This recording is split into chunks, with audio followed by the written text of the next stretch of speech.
CMP സംസ്ഥാന secretary PK ശശിയുടെ വീട്ടിൽ ഓണാഘോഷ പരിപാടിക്കെത്തിയ CPM മുതിർന്ന നേതാവ് പാലോളി മുഹമ്മദ് കുട്ടിയുടെ ചിത്രം സാമൂഹിക മാധ്യമങ്ങളിൽ ചർച്ചയാവുന്നു. ഇത്തവണയും ആ പതിവ് തെറ്റിച്ചില്ല എന്ന തലക്കെട്ടോടെ PK ശശി തന്റെ ഫേസ്ബുക്കിൽ എഴുതിയ കുറിപ്പാണ് ചർച്ചയ്ക്കിടയാക്കുന്നത്. ഇത്തവണയും പതിവ് തെറ്റിച്ചില്ല. പാലോളിയും കുടുംബവും പതിവ് പോലെ ഓണത്തിന് PK ശശിയുടെ വീട്ടിൽ ഒത്തുചേർന്നു.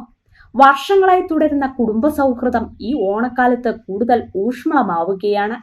രാഷ്ട്രീയത്തിനും തിരക്കുകൾക്കും അതീതമാണ് ഈ സ്നേഹവും സൗഹൃദമെന്ന ഓർമ്മപ്പെടുത്തലോടെയാണ് കുറിപ്പ് അവസാനിക്കുന്നത്.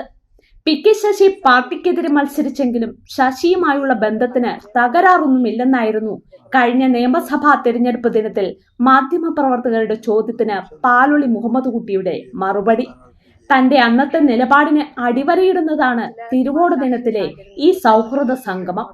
സാധാരണ രീതിയിൽ ശശിയേട്ടനൊപ്പമാണ് സഖാവ് വോട്ടിന് വരാറുള്ളത്. ഇത്തവണ മാറിയാണ് വരുന്നത് എന്നാണ്.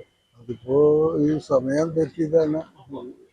ഞാൻ നേരത്തെ വന്നിട്ട് വോട്ട് ചെയ്തിട്ട് വേറെ പോകാനുണ്ട്, അതുകൊണ്ടാണ്. അല്ലാതെ ശശിയായിട്ട് യാതൊരു ബന്ധത്തിനും തരാറ്. പഴയ സൗഹൃദത്തിന് വിള്ളലേറ്റിട്ടില്ലെന്നും പാർട്ടി മാറിയാലും പഴയ പാർട്ടിയിലെ അധികായകന്മാരുമായുള്ള ബന്ധത്തിന് ഉലച്ചിൽ തട്ടിയിട്ടില്ലെന്ന സന്ദേശമാണ് PK ശശി തന്റെ സമൂഹ മാധ്യമത്തിലെ പോസ്റ്റിലൂടെ അറിയിക്കുന്നത്.